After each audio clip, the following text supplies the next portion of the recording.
Welcome, everyone, to the Take Control of Your Health podcast. This is Dr. Mercola bringing you the latest cutting-edge interviews to help you achieve optimal health. You can receive more information by subscribing to my free daily newsletter at Mercola.com. Thank you so much for listening. So let's get started with this week's latest program to help you and your family take control of your health. Welcome, everyone. Dr. Mercola helping you take control of your health. And today we are joined by honored guest, Dr. Paul Marik. I'm sure many of you know who he is, but I will give you a brief summary in case you don't. He is the Marik of the Marik protocol, which he popularized, which is a relatively low dose of intravenous vitamin C. And we'll discuss some of the reasons why it was so low dose, because most clinicians in the field are using much higher doses. But he's a world-class intensive care physician, incredibly well published, and I think is the founder of the FLCC, which is the Frontline COVID Critical Care group of physicians who published probably one of the most rigorous, comprehensive protocols for treating not only COVID but long COVID. So it's a really great honor and privilege to connect with Dr. Marik today. This isn't the first time, though, I've tried to connect. I wanted to go into it a little bit, too, because I think it's illustrative of the challenges that we have. And, once you're a physician and you understand the truth, you tend to become vilified and discredited. And that is the general perception in the public.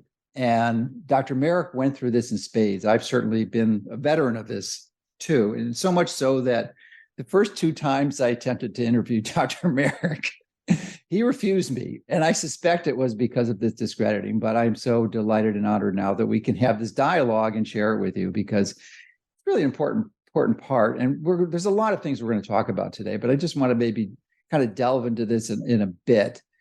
And I'm sure you had your reasons, but my suspicion is, in the conclusion of it, because you're not the only person that, research scientist or, prominent clinician that I've attempted to interview and really dive deep into their work and expose it to the public that has refused to interview with me. And I suspect that the central theme is pretty similar in that they didn't really dive deep into what was going on. So I'm wondering if you could just share your thoughts on this. Yeah, so I do apologize for refusing to speak with you. It wasn't an intentional personal thing. I think it was at a time that, I was still digesting what was happening, and I was unsure. I didn't realize how important you are in telling the truth and standing up for the truth. And, so I was a little bit protective, but I think we have spoken subsequently. We have subsequently met.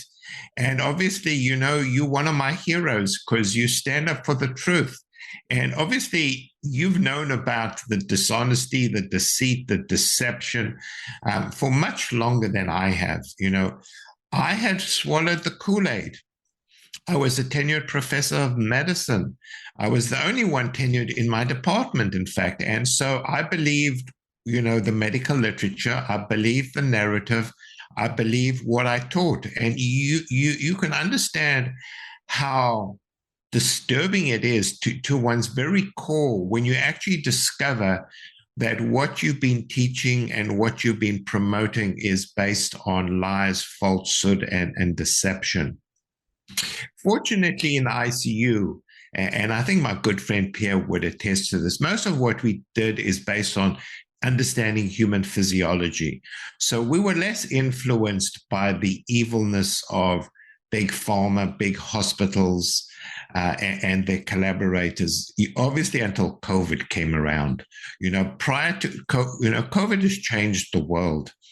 And, up until then, we had pretty much therapeutic freedom. Patients were critically ill, they were dying, and doctors did what they do. They, at the bedside, they do what they can to save the patient's life. And that was pre-COVID. And then obviously COVID came around and changed that completely. Indeed, as you know, we had a really successful protocol for treating COVID in the hospital. That's how we really started, the Math Plus protocol. And so we know it was effective. My results were better than any of my colleagues. But what happened is the hospital decided, to basically outlaw what I was doing. I was using safe, FDA-approved drugs, which have been shown to be effective for COVID. And the hospital I worked at, Centaura Healthcare System, basically publicly made a statement that the pharmacy would no longer dispense the medications that I had used, which were safe and effective to treat COVID. And that basically all I was left with was remdesivir. And as we know, the use of remdesivir was halted for Ebola just because it was shown to be a toxic drug that killed people. We know that Gilead and the NIH and Fauci cheated they committed scientific fraud in the conduction of the remdesivir study. So it'll be interesting because we're going to talk about the charges against me against scientific fraud. But they committed out and out scientific fraud, and we can go into it. And so we know, according to WHO data, this is publicly available data, remdesivir increases the risk of a patient developing renal failure 20-fold, and we know it increases your risk of dying. So you can understand the situation that I was in. I was the director of the ICU. I'd run the ICU for 15 years. And now I was told I can't use safe and effective drugs to treat my patients. Rather, I must use a toxic drug for which the hospital gets an additional bonus. And so that was a big awakening for me. And it basically speaks to the depth, the breadth of corruption. And so basically, the healthcare system is not geared. It's not patient geared or healthcare geared or geared to enlighten patients, improve their health, improve their lifespan, make them happy, improve their general health. The system is designed to make money. Simple as that. Make money for big pharma, make money for the hospitals and the system, and therefore, empower the NIH. So that's a brief overview of this journey that I've traveled. And as you say, they have persecuted me professionally, personally. Their goal was to take me down and destroy my career. They were somewhat successful in ending my clinical career, but as you know, I'm not going to give up, and I will never give up, because you have to fight for truth and honesty. And I think now I have a much bigger role because, I and you and many of us have revealed the deceit of the system, and we need to empower patients and healthcare providers to do what our Hippocratic duty is to help patients. That's what we're here to do. Absolutely. So you mentioned and referenced your math protocol as a combination of drugs, but I would tend to disagree with that because two of those ingredients are actually vitamins. So the math, for those who are on a Math Plus protocol, for those who aren't familiar with it, is the M is methylprednisolone, the A is ascorbic acid, the T is thiamine or vitamin B1, H is heparin, and the plus are some other drugs that you can elaborate on, but that you revise it and continue to revise it, I'm assuming. So I'm just curious as to, the fact that you integrated two powerfully important nutrients into the protocol and got amazing results with it. I want you to discuss the results because they were really pretty astounding. A sepsis is a major cause of death in the world. Many people don't appreciate. And the protocol, I believe, was able to knock the death rate down by 80%. So I'm particularly curious as to what contributed to your open mind to integrating these nutrients, and why did you do that? Because you clearly had some commitment to seeking the truth and finding out what really worked, not some drug-driven propaganda. Yeah, so I'll tell you how it started. So, Math Plus, which was for COVID, was an extension of our HAT protocol for sepsis. And HAT stands for hydrocortisone, ascorbic acid, and thiamine. And so, how did this start? I'm a bedside clinician. And, as Osler said, you learn medicine at the bedside. And the question is why? Because that's where the patient is. The patient's not in a lecture room or in an auditorium or at the end of Zoom. So that's where some of the most important discoveries are made, at the bedside. So what happened was, this goes back to about January 2016. I had a patient who had overwhelming sepsis. I think she was in her 50s. She had biliary sepsis. She arrived in the ICU. She became intubated. She was in renal failure. She was on multiple doses of presses. And as a doctor, I knew she was going to die. I mean, you just can see it. She was on massive doses of presses. And when you're at the bedside, you have a duty to the patient. The doctor always thinks, what can I do to help this patient? Is there a rabbit that I can pull out of the hat to help her? And it just so happened I had read some work on vitamin C by Dr. Fowler, in Richmond. And I was really impressed by his work. And I did some reading, and he had done a preliminary study looking at vitamin C and sepsis. And I thought, you know what? Why don't I try it? It's available in the hospital. It's FDA approved. I called my pharmacist. We had vitamin C. I told them what I wanted to do. I explained to the family what we were going to do. And so I decided to use vitamin C. I was unclear about what dose to use. So you talk about the dose, because I'd never used it before. So I looked at Dr. Fowler's study, and in his paper, he used two different doses, 50 milligrams per kilogram per day and 200. So not knowing any better, I thought, well, I'll go halfway.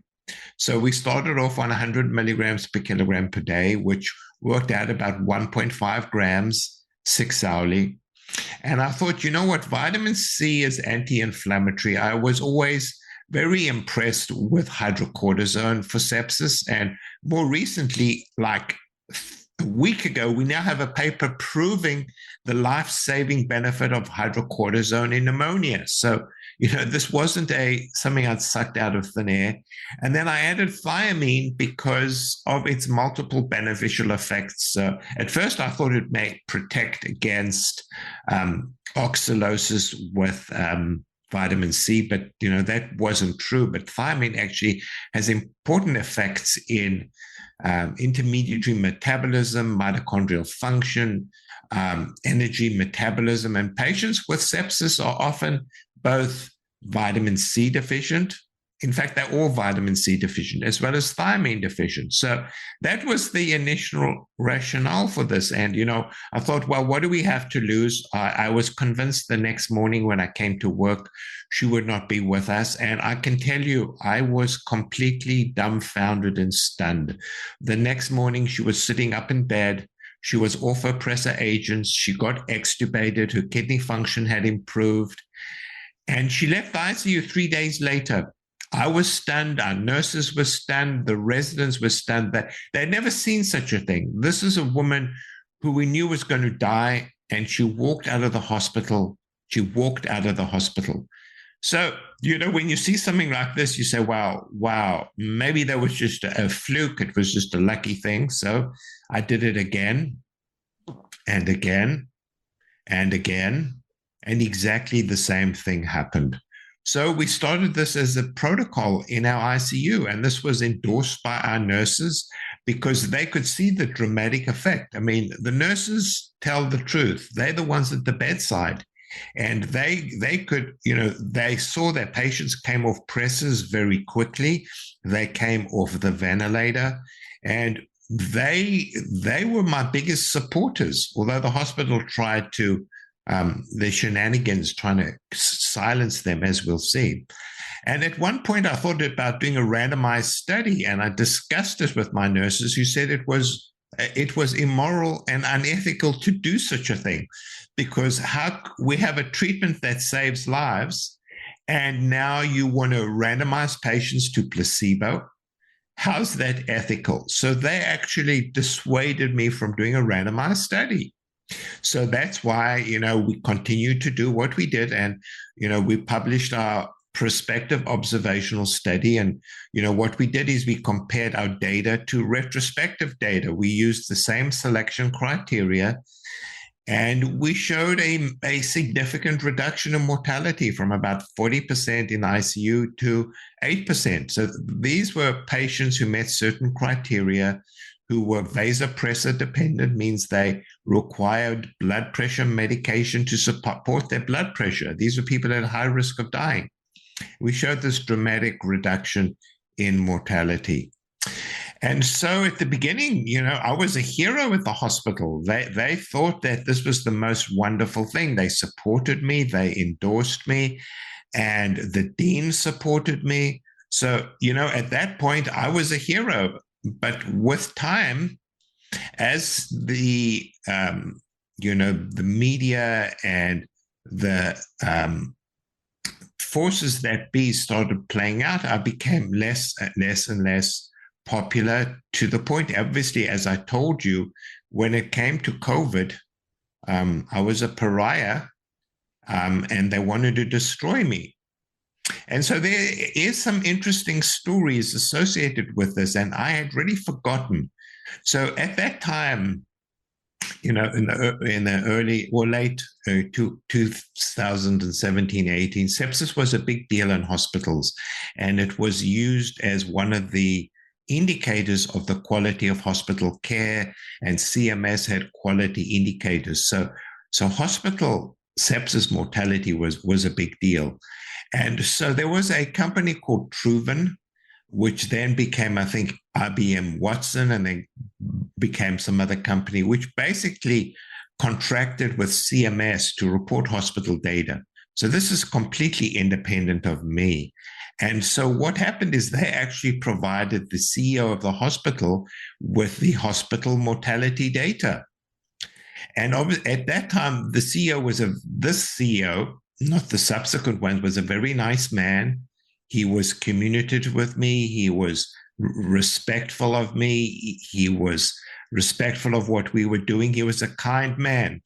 Obviously, that's why he didn't stay there too long, but he actually provided me with the data. So this was independent data from a data analytics company that showed that since I had introduced the protocol in the hospital and mainly in our ICU, the hospital mortality from sepsis fell from 20% to 8%. And so that's independent data, verifying the effects of this intervention. But obviously, after that, things turned pretty bad. And before we go there, let me just hold you on for a moment, because I had a few questions with respect to the actual intervention that you'd established, which I think you're a pioneer in. You've established this in the conventional medical literature. You're an astute researcher with respect to reviewing the scientific literature to have validation and support for your clinical recommendations. So, you initially started at 1.5 grams every 6 hours of the vitamin C. And I'm wondering two things. One, if your subsequent review of the literature and clinical experience has supported a higher intervention. And secondly, if you, with your understanding of the medical science, what do you believe is the mechanism for vitamin C or ascorbic acid being useful in sepsis? Yeah, so those are really two really good questions. So I must say, the first was, when we did this, we were somewhat naive, and we didn't put all the dots together. So the actuality is, when patients came into the hospital, we treated them pretty quickly, which makes sense. If you're septic, it's a time-sensitive disease. We know time to antibiotics is critical. So what we did is we treated these patients initially when they first arrived in the ICU. So the very first patient, I treated her within an hour or two of being in the ICU. And subsequently, we did the same thing. And we even actually moved it to the emergency room, So patients who were septic, in whom we were consulted to see in the emergency room, we treated them immediately because, that made sense. Give them antibiotics, give them vitamin C. So the mistake we made was when we wrote up the paper, we didn't really put together this time-sensitive issue. So we said patients were treated within 24 hours. But, that's what we wrote and that's what we thought. It's only subsequently that I realized how time-sensitive this really is. In reality, our patients were treated within 6 hours. And I think this becomes a fundamental question because I know there have been studies that have reproduced what we did. And all of these studies gave the vitamin C and the dose we used within 10 hours. Then there are many studies that used the same dose, but gave patients the vitamin C days later. So, the biggest study published in a New England Journal, which tried to, invalidate our data and make us look, really bad. What we know is we don't know the time to the first dose. It's probably in excess of 18 hours. And in fact, many patients were transferred from one hospital to another hospital. So they were in one ICU. They were admitted there, deemed to be too sick, transferred to another hospital in their ICU. So it was days before they were treated. And in addition, our patients were medical patients, which is really important because surgical sepsis is a surgical disease largely. So in this large, randomized study, which so-called, disproved our paper, the time to initiation of therapy was exceedingly long. Most patients more than 24 hours. Many were surgical patients. And the investigators had previously viciously attacked me, in fact, in an open meeting, they had implicated that I was a snake oil doctor at a meeting in Toronto. They had viciously attacked me. So they were out to... You were making loads of money for the companies that were selling ascorbic acid, which is almost free. Oh yes, I was financially empowering myself and big pharma and the hospital by selling this expensive drug, which is obviously the issue. Is that, as we know and as you know, this is a war on repurposed drugs, and they will do whatever they can. So when you look at the data, it seems that if it's given early, that it works. And so I did somewhat of a dose finding study with our initial patients, just based on the variation according to what the pharmacy did. And it seemed like 1.5 grams, if given early, makes a difference. The question now, and this is an important question, and that's why we've changed our protocol. If it's given after 6 to 10 or 12 hours, I think you need a higher dose. And so, we need better dose finding studies. We know it works. So how does it work? Well, we know many patients. So firstly, vitamin C shouldn't be called a vitamin C. It should be called a stress hormone, because all animals on this planet, except for humans and guinea pigs, make vitamin C when stressed. It's made predominantly by the liver, and as well as the kidney. And it's an essential stress hormone. It has multiple modes of action. It's very important for sepsis. It's very important for stress. As I said, it's a stress hormone. So it's a powerful antioxidant.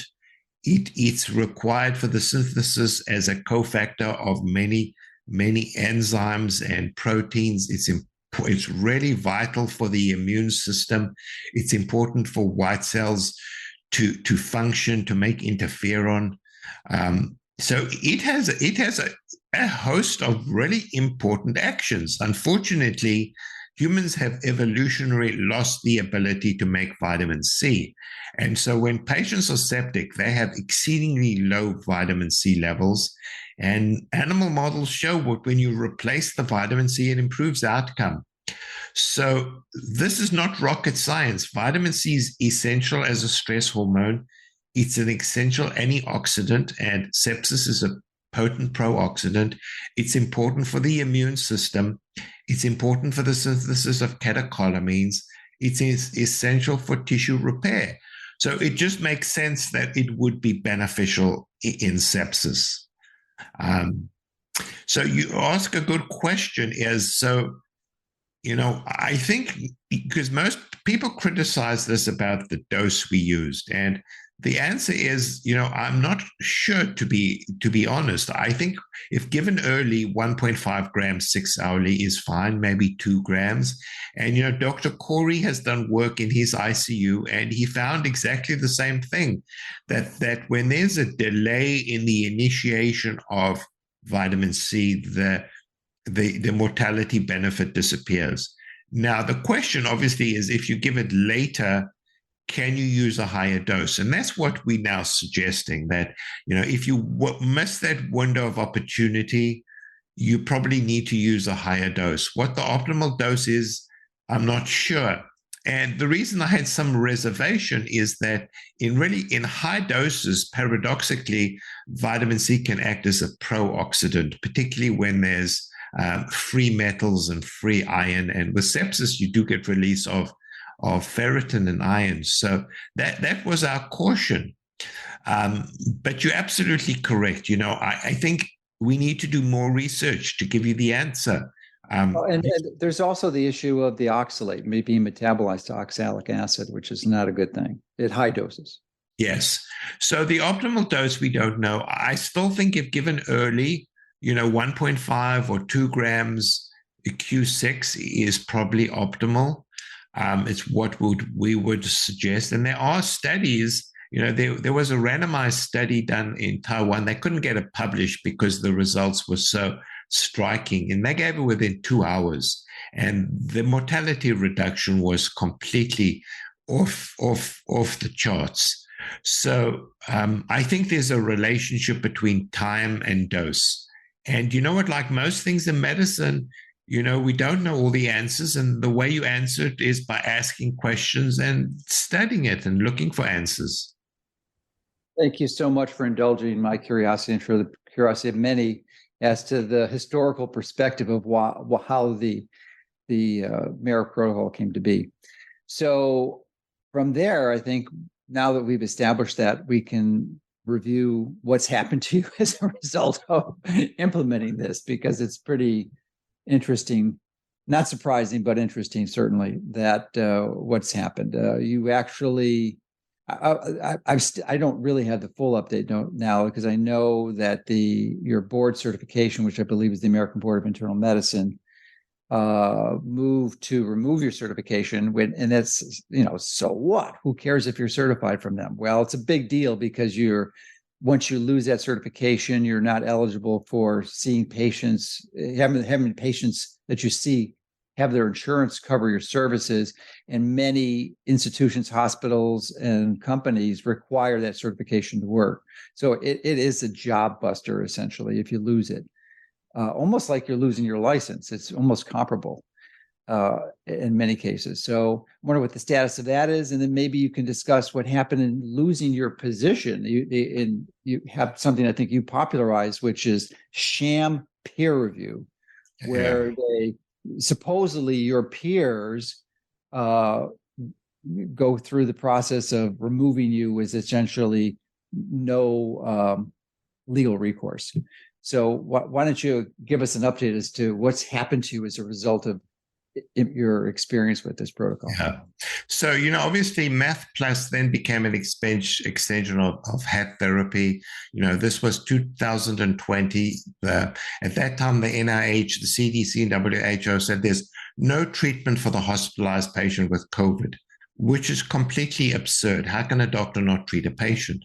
So we came up with the Meth protocol. It made most sense. We knew this was a profound inflammatory disease and a clotting disease. So as you said, we added methylprednisolone, ascorbic acid, thiamine, and heparin to this protocol. The plus became a number of other things, including melatonin. And what we demonstrated was a reduction in mortality. And I had data from my own hospital showing the reduction in mortality. And so the first assault against me came when, Pierre, myself, and Jose, we wrote a review paper on Math Plus. It was a review paper. It wasn't basically a observational study. We just reviewed the rationale for Math Plus. And in it, in a small part of it, I quoted the hospital mortality, just one line, and which was 8.6% at that time. And where did I get the data? So I should say that the hospital mortality worldwide at that point was 20%. And we've subsequently published data in peer-reviewed journals showing the average hospital mortality for COVID was 20%. And so the CEO of the hospital, CMO, let me say that again.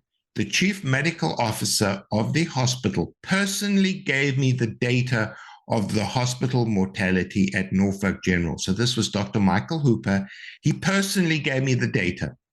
He told me that, and this was personally, he gave me the data that the hospital mortality was 8.6%. And so that was the data at that time. So as a very small part of this paper, it was included in one of the tables, we said the hospital mortality was 8.6%. Anyway, Centaura Healthcare System and Dr. Hooper basically then complained to the medical school that I had made up the data, I had fabricated the data. Dr. Hooper didn't give me the data. This was completely fabricated. And so they reported this to the medical school. There was a big inquiry. In the end, the hospital, actually, the medical school agreed with me. And they did agree that maybe what we should do is just add an addendum that the mortality, as I had quoted, was at that particular time, which was accurate. And obviously with time, as you know, because that was censored, the mortality increased to like 10%. But still, it was substantially less than the world average. Anyway, what happened is the hospital put pressure on the Journal of Intensive Care Medicine, and they forced them to retract my paper or our paper because of scientific fraud and misconduct. And so the journal followed what they said. And clearly there were other extraneous or forces acting with the hospital, but they retracted our paper, Journal of Intensive Care Medicine, which reliably, faithfully, honestly reflected the truth. And so that was really the first major attack on me personally and on the math protocol and against what we were doing. I should add that this wasn't my first run-in with the health system. They had actually accused me of scientific misconduct a few months previously. They had accused me of plagiarizing an IRB protocol. Have you ever heard of such a thing? So I applied to the IRB for a protocol to study our COVID data, and Centaura. What is the IOB? The IRB is Institutional Review Board. So whenever you do a study looking at human data, it's standard across the US and the world. You have to provide your protocol to the Institutional Review Board, which looks at the data, makes sure that it satisfies certain criteria and give you permission. So the hospital, believe it or not, I don't think this has ever happened before, accused me of plagiarizing a IRB protocol. So they were after me. They were after me because I had shown that my protocol or our protocol worked, it saved lives, and that I was having much better outcomes than their incompetent doctors. So they were going after me. So obviously that paper was retracted, which I think was fraudulent. It was illegal. It was immoral because what we had in the paper was the truth. But I think this emphasizes the power that the hospital systems have and these other forces. And so then, as I said, when it came to Math Plus, I was showing good outcomes. The hospital then tried to stop me using this protocol, as I said.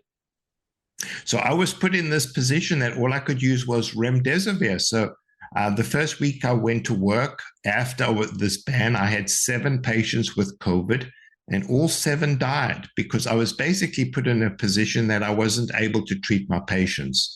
So, I spoke to my legal advice, and they said, well, I should try and sue to allow them to reinstate my protocol, get temporary injunction to allow me to practice. So we went to court, and the very day I went to court, a letter arrived on my office basically accusing me of a whole host of crimes. At that time, I didn't know what it is. It's called sham peer review. So, what hospitals do to get rid of doctors that are inconvenient to them or want to tell the truth is they basically falsify a number of accusations. And they accused me of 7 most outrageous things, including I was forcing nurses to give patients medications to which they were allergic. Can you imagine something as outrageous as that? And I think you would have to be completely moronic to actually think that a doctor could ever do such a thing. So they claimed I was forcing nurses to put down medications down the NG tube. I mean, these were outrageous accusations, and there was no documentation. There was no names or patient records or anything to support these outrageous claims. And based on these outrageous claims, they suspended my hospital privileges immediately. So I was found guilty. There was no due process. I wasn't allowed legal representation. They basically stopped me practicing medicine based on these false accusations. And I at that time didn't know what was going on, but I recognized subsequently it's a process called sham peer review, where hospitals invent accusations against doctors. And the system is such that because you don't have due process, you found guilty, you assume to be guilty, you can lose your license and your privileges, and they get away with it, and you're not allowed legal support. So I then went to a hearing, which was indeed a kangaroo court. It was me. I wasn't allowed legal representation with about 25 hostile people. And so they knew the previous charges were completely bogus. So they did what sham peer review does, is they changed the focus. So they didn't focus on the previous terrible crimes that I had committed, but now they basically said I was a horrible individual. I was promoting an atmosphere of retaliation, distrust. I had angered people. I had annoyed people. I was just an awful human being, which was somewhat surprising to me because I'd never had a patient complaint in my entire clinical career, ever. A single patient complaint. I'd never had a complaint from a medical student. I'd never had a complaint from a resident. I had never had a complaint from a nurse. All my evaluations were glowing. So suddenly I was this awful, horrendous human being that was creating distrust in the hospital. And so they went out of the way to not reinstate my privileges. They reported me to the National Practitioner Data Bank. And so when you get reported to the National Practitioner Data Bank, your name is there forever. And it makes it almost impossible to get a license again in any state. So the hospital essentially ended my career based on fraud, falsification of data, deceit, dishonesty, unethical behavior. They essentially ended my career. And so here I was, and I had data to prove it, that in my ICU, under my care, the mortality in my hands was at least half of that of my colleagues. That was irrelevant. They had to get rid of me because I was challenging the system. And so essentially I was forced to resign because they have enormous power and influence. The medical school did not support me and collaborated with me. So that essentially ended my career. But I suppose there is another piece to this awful saga. So, after resigning in March 2022, and there was an internet troll who basically claimed that my vitamin C study was a fraud.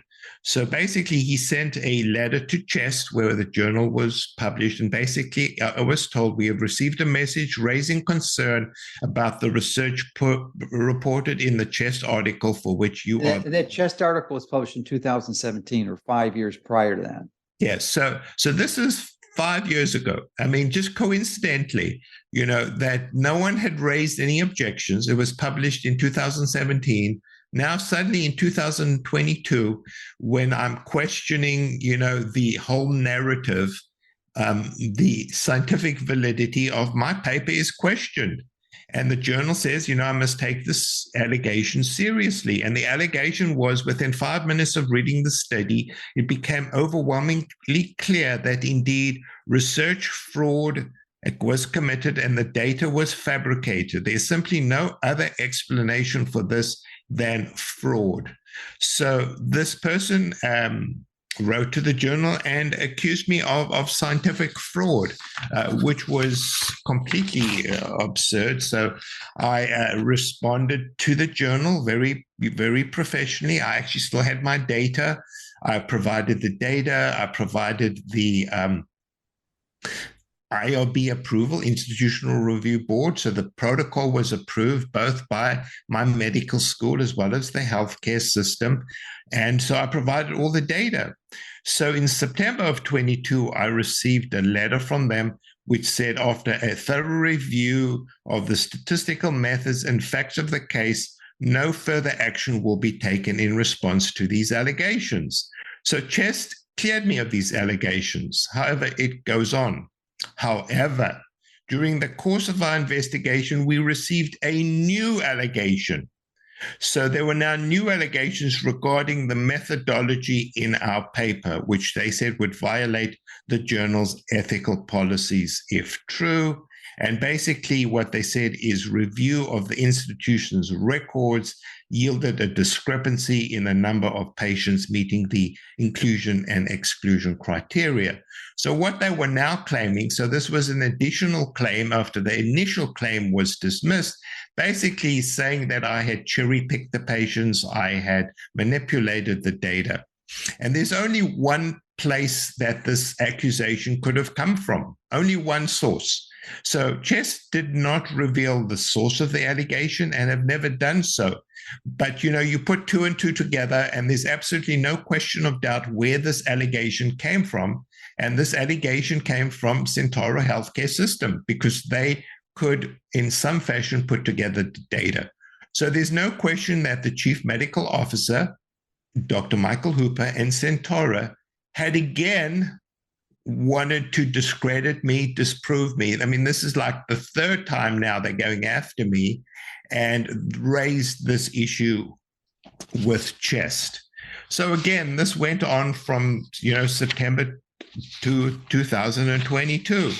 I was absolutely convinced that much like the Journal of Internal Care Medicine, the editor would not show scientific integrity and would have our paper retracted. However, I was really surprised in that a few days ago, so this is April the 3rd, I actually received a letter from Chest in which they basically said they found insufficient evidence to confirm all of these allegations. So essentially we were vindicated. What they did want us to do was to make two small changes to the methods section. So the results stayed the same, the conclusions stayed the same, and basically they just wanted a clarification in the methods section, basically stating, one, that the patients, which I said were consecutive, were not consecutive. And I think in anyone who undertakes a clinical trial will know it's almost impossible to enroll in consecutive patients. Even if you have full-time study investigators, it's really an impossibility. And even in the best designed randomized controlled trials, the enrollment rate is 20 to 25 to 30%. So they had to say something. So it's really inconsequential because as they said, it really didn't change the outcome. And then they wanted to say that, we said we treated patients with 1 gram every 6 hours, and they wanted to say we targeted 1 gram every 6 hours, which again just means that although that was our goal, sometimes the pharmacy didn't, comply exactly within 6 hours. So these were really inconsequential changes. So in a way, they validated our study, they vindicated me, they vindicated the protocol. And so I was really pleased that CHEST actually drew a line in the sand and said, you know what, we're going to look at the data, we're going to look at the science, and we're going to stand for the truth.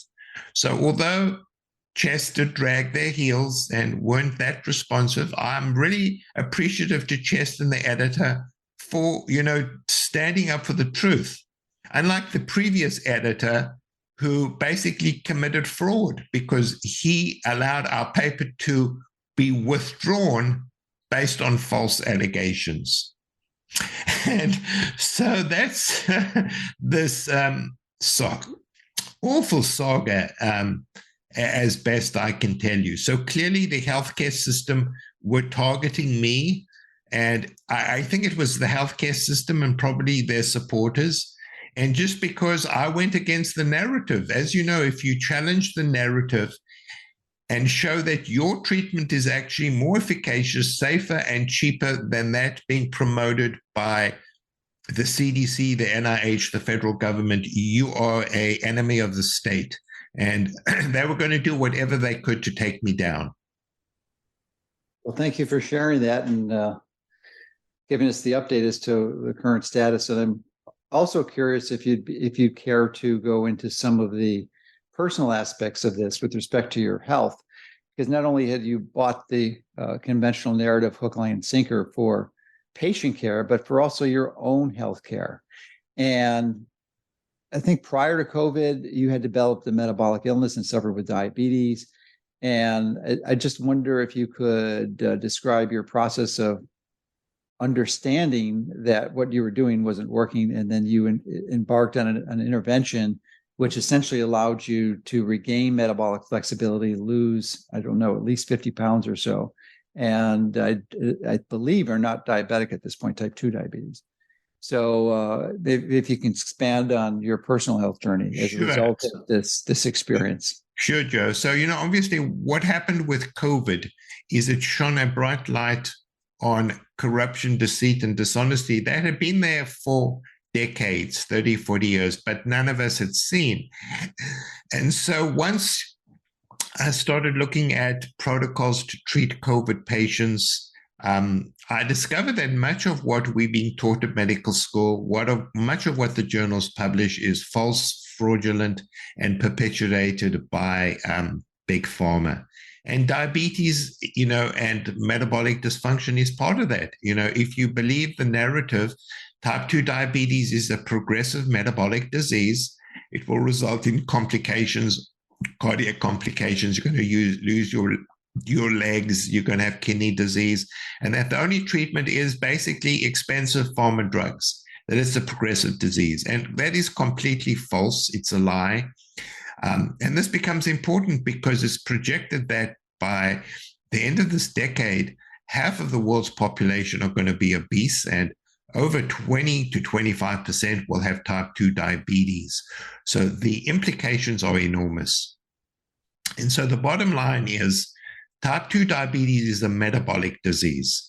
It's a metabolic disease due to bad lifestyle and really bad eating habits. So, us Western people, I used to follow this. We eat all the time. We snack all the time. We basically become, and this is part of the food industry's goal, is food is basically has addictogens in them. So glucose, processed food, starch becomes an addiction. Most of us are glucose addicted, and it's in fact more addictive than cocaine. And so it creates this vicious cycle of insulin resistance. If you're insulin resistant, it prevents leptin and the other hormones acting on your brain. So you're continually hungry. If you continue hungry, you eat more. It causes more insulin resistance. So it causes this vicious cycle of overeating carbohydrates. So let's be clear, processed food and carbohydrates are toxins to the body. There is no requirement that the human has to eat carbohydrates. While there are essential proteins and essential fatty acids, they are not essential carbohydrates. And so, this is the myth that's propagated of, low fat, high carbohydrate. And this myth started in the 1960s with Ansel Keys, propagating that saturated fat was bad, promoting vegetable oils. And so indeed, the uptake of vegetable oils and carbohydrates went up exponentially. And if you go to the stores now, you'll see everything is low carb. And so if it's low carb, is low fat. It's low fat because fat has been stigmatized. So if it's low fat, it must mean that it's high in carbs and it has high carbs and vegetable oils. So what I did is I changed my diet. Firstly, I started intermittent fasting.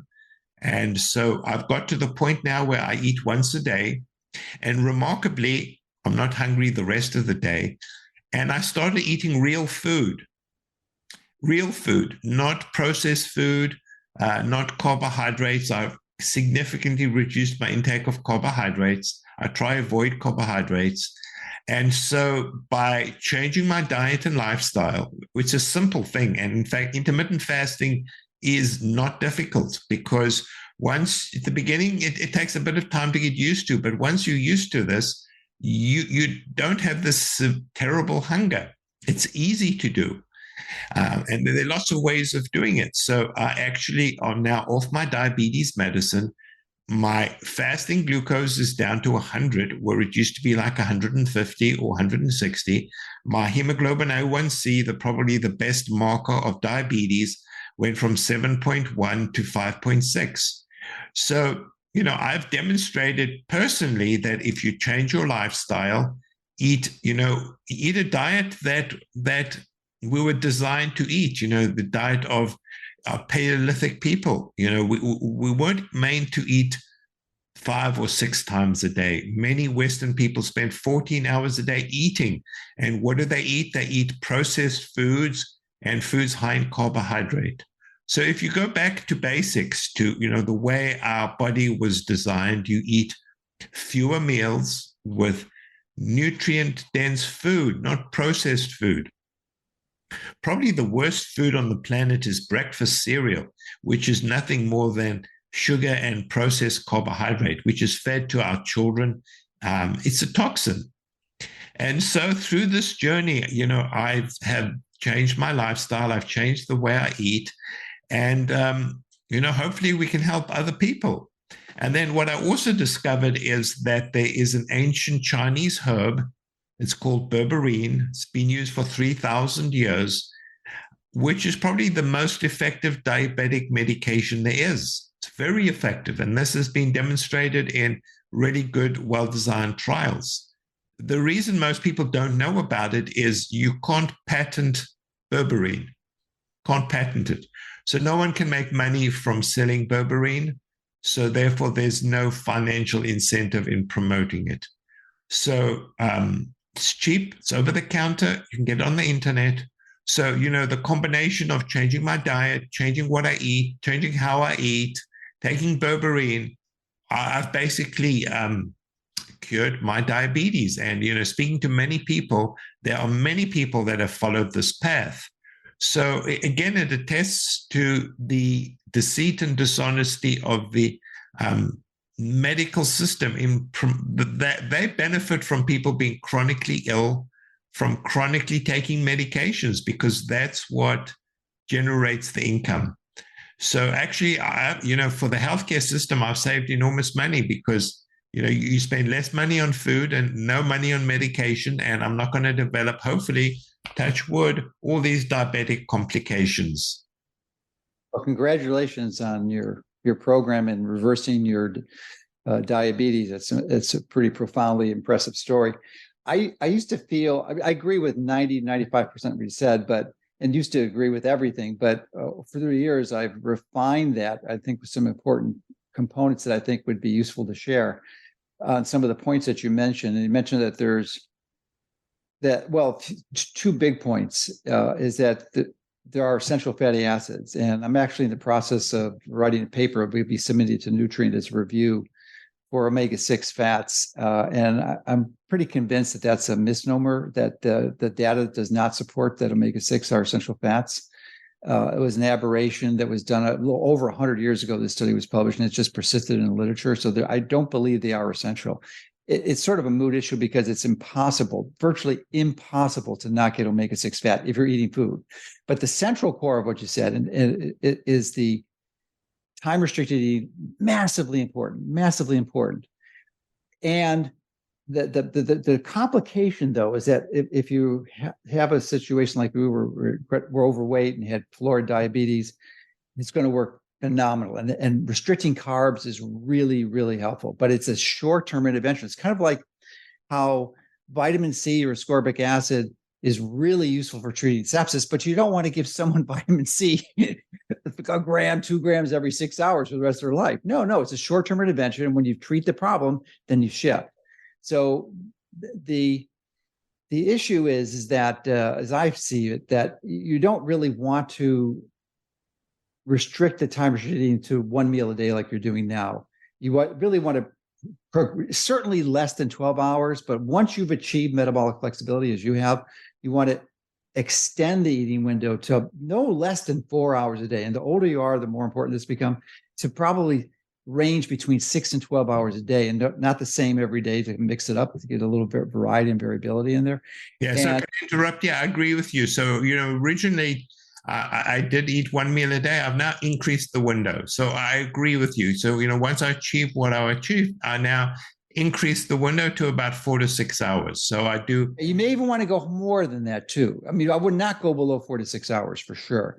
And the other thing is that the carbohydrates you mentioned, carbohydrates are not essential. There's no RDA for requirements. And that is true. Your body can live without carbohydrates, but it can't live well. Assuming you're metabolically flexible, if you're not getting enough carbohydrates, your body absolutely, there is a requirement for it. Your body, if you don't eat it, your body's going to make it. The way it makes it is it liberates a hormone, which in high doses is a problem. It's called cortisol. And that can lead to increased inflammation. And that cortisol causes your liver to embark on a process called gluconeogenesis, which makes glucose. So the complication of having your body liberate cortisol is you have inflammation, and that is not good. So you really want a baseline of carbohydrates. In fact, I'm embracing this so much. I have about 200 to 300 grams a day, and from healthy carbs. That the central core of what you said is true. You don't want to have any processed foods, and this includes processed sugar. The culprit that I think is mistakenly targeted is carbohydrates, but it's very specific. It's processed sugar. Typically, we haven't had since 1970. I mean, never existed before 1970, which is high fructose corn syrup. And why? Because that is not just sugar, it's starch from the corn that is not filtered out in the high fructose corn syrup. It's not mentioned in the label of ingredients, and it goes as undigested starch, gets digested and broken. It isn't broken down. It's fuel for the bacteria in your colon, and the bacteria produce endotoxin. It's just a nightmare mess into the inflammation. So you can have healthy carbs, primarily from fruit, healthy fruits, and raw honey, but you don't want any high fructose corn syrup. And that, I said raw honey because many of the honeys out there are made from high fructose corn syrup. So you have to be really, really careful, make sure it's raw, pure honey. So I think if you do that, it's the refinement that you transition to once you've regained metabolic flexibility, as you have, and many people do are success with this. But the mistake that I see being made all the time, including the one I made, is to think that low carb for the rest of your life is just the best thing out there. And I think you're going to long-term run into complications with it. Yeah, no, I agree. I think that the bottom line is to limit the duration of eating, eat within a window, maybe 10, 12 hours. But I think the most important thing is to eat real food. So if it looks yes, couldn't agree more. 100%. If it looks like food, it's food. If it comes in a box and has a label and is processed, it's certainly not food. And as you say, I think high fructose corn syrup is toxic. The fructose gets converted into fat in the liver. It's really toxic. So I think it's just getting back to basics, eating a healthier diet, eating what is natural. And so, blueberries, strawberries, grapefruits are really healthy fruits that are high in anthocyanins. They do have some fructose and glucose, but it's all natural. And so, I wouldn't completely avoid starches. It depends upon your degree of metabolic flexibility. And, what happens is that as you start this journey, you become more metabolic flexible. Your body reacts much better to glucose and you can release insulin. So your insulin sensitivity improves, your ability of your pancreas to release insulin improves. So it's, as you say, you can be less restrictive in the way you eat. And the life becomes more enjoyable too. So I wanted to dive now into a question I had. You invited me to speak on one of your podcasts about near infrared. In fact, the way we first met in person was an event in Tampa last year where you were speaking. It was on vitamin C, and we were both speaking. And we had dinner, and I introduced you to the red light. Well, near infrared sauna, and you became intrigued with it so much so that you wanted to see the literature, which is what I really respect about your approach, is that you really want to dive deep and understand it from a physical science perspective. So I'm wondering if you actually integrated that into the protocol you have for COVID and treatment of long COVID. Yeah, absolutely. So thank you for that introduction. And so, at the beginning, I was a little bit skeptical, but the reality is, there's an enormous body of science to support this. And so, I think if something is valid, it will be out there. And so if you actually do a Medline search in the National Library of Medicine, you will find over 6,000 publications on photobiomodulation. And it's truly astonishing. And really what it is harnessing the power of the sun.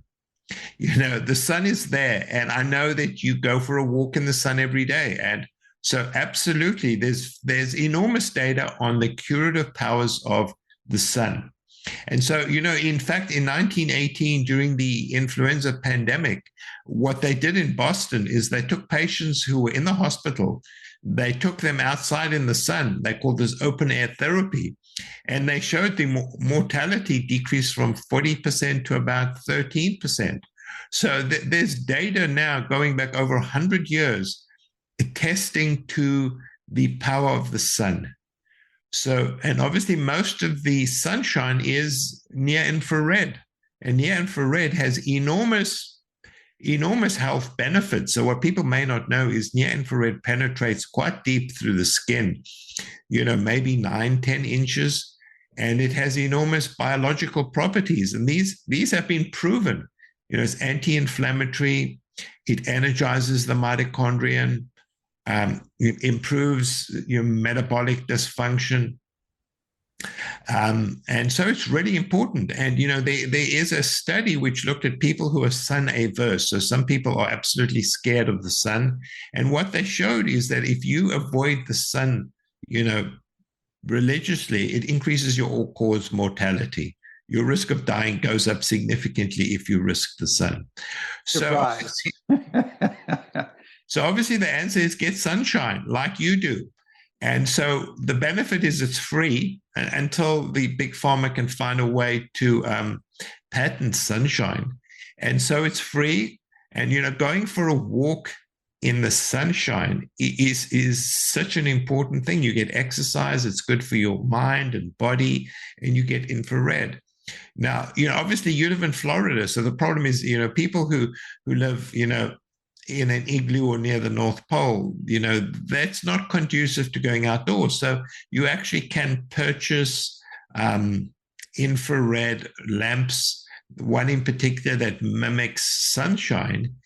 And you can expose yourself to near infrared every day, and you do this indoors. And so that's what I do. So it's part of my protocol. When I sit working or watching the TV, I expose myself to near infrared.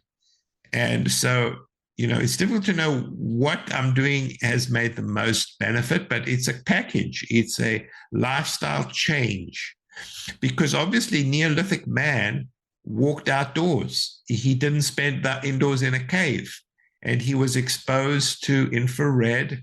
He was exposed to sunlight. He was exposed to blue light during the day. And at night, as you know, light is really bad at nighttime. It switches off your pineal gland and melatonin. So you really want to replicate the way that we've evolved, sunshine during the day, eating sparingly during the day, eating saturated fat. And then at night, you can sit around a campfire. Campfire actually makes red light, which is infrared, and it doesn't switch off melatonin. And at night, you want to be careful of switching off your pineal gland. So it's really about getting back to basics. And I think, you are one of the leaders in this lifestyle change. Thank you. And one important component of the near-infrared exposure that I really didn't appreciate until recently is that it actually makes 95% of the melatonin in your body, and it's produced in the mitochondria, which is exactly and precisely where it should be, because that's where most of the oxidative stress is created in the electron transport chain to produce ATP. So it's a beautiful, beautiful system, but you just got to understand it and get out in the sun whenever you can. And a lot of people are concerned about the danger of premature wrinkling and skin cancer and sunburn. How could I miss sunburn? Well, it turns out that if you avoid all processed foods, which are loaded with linoleic acid or omega-6 because they're so cheap, that is what causes the sunburn and the skin cancer and the wrinkles. It's the excess linoleic acid that is being oxidized by the ultraviolet radiation in the sunshine that is causing the damage. It's not just the UV. The UV your body needs and can use to make vitamin D, of course. But if you don't have the high doses of linoleic acid embedded in your skin that most people do, then you're not going to get that damage. Absolutely. I agree with you. All right. So thank you for that little diversion. And I just would like to end it with to see where you're at personally. You described the sham peer review process you went through, and the hospitals essentially terminating or removing your ability to be permanently employed in the conventional medical system. So I'm wondering what you're doing now to put food on the table.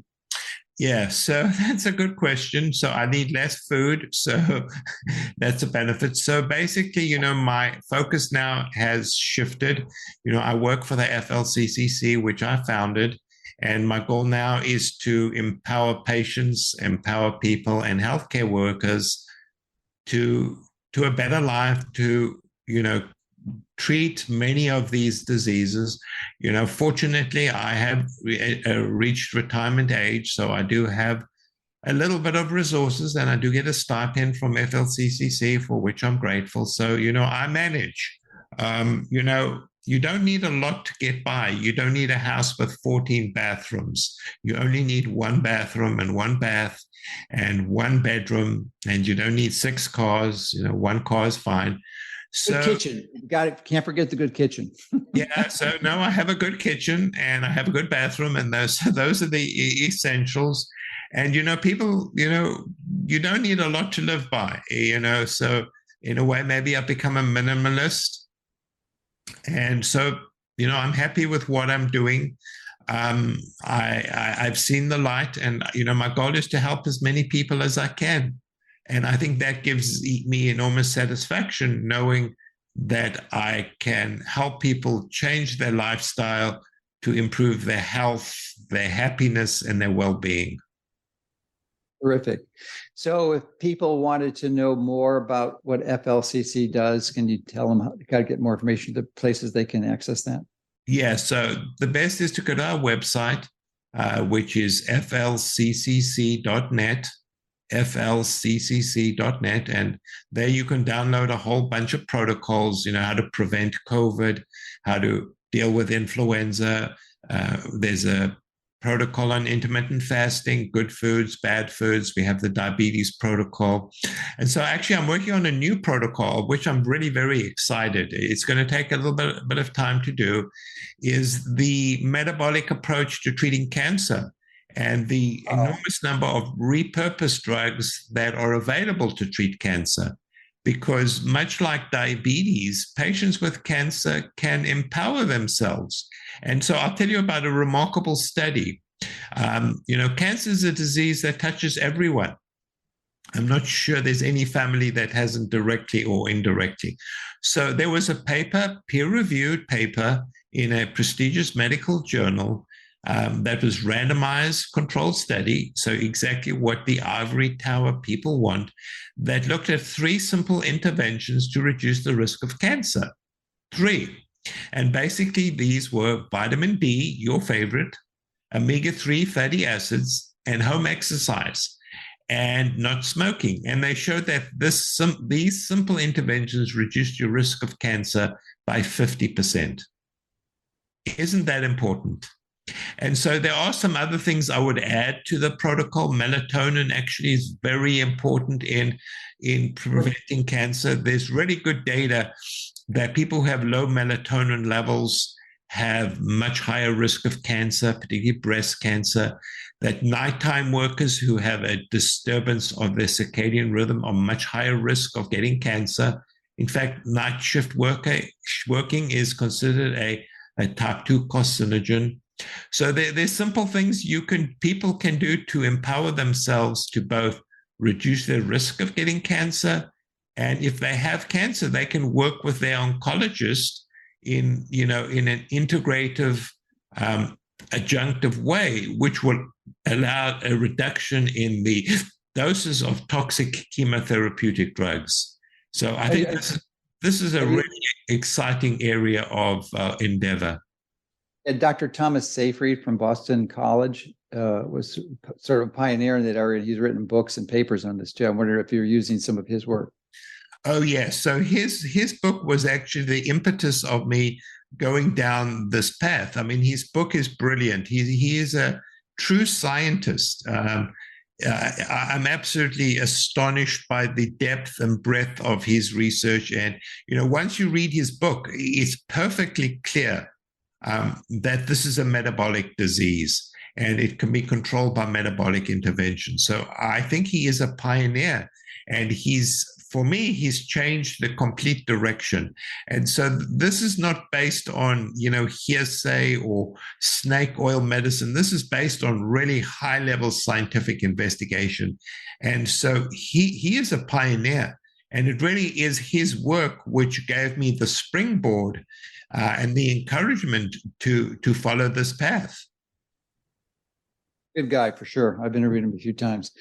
So, well, congratulations. You keep up the great work and persevering, and I'm glad you transitioned to a place where you can reduce your stress because you're not being harassed by the medical system. And congratulations also for vindicating yourself from the allegations of the troll that tried to get your paper retracted.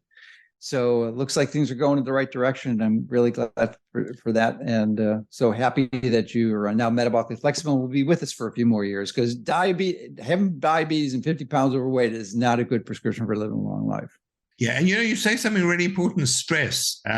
I think people don't appreciate how bad stress is for the body and persistent cortisol levels. And so, I have a continuous glucose monitor, and I can monitor changes in glucose. And when I am stressed, it does a terrible thing to my blood glucose. It doesn't matter what I eat.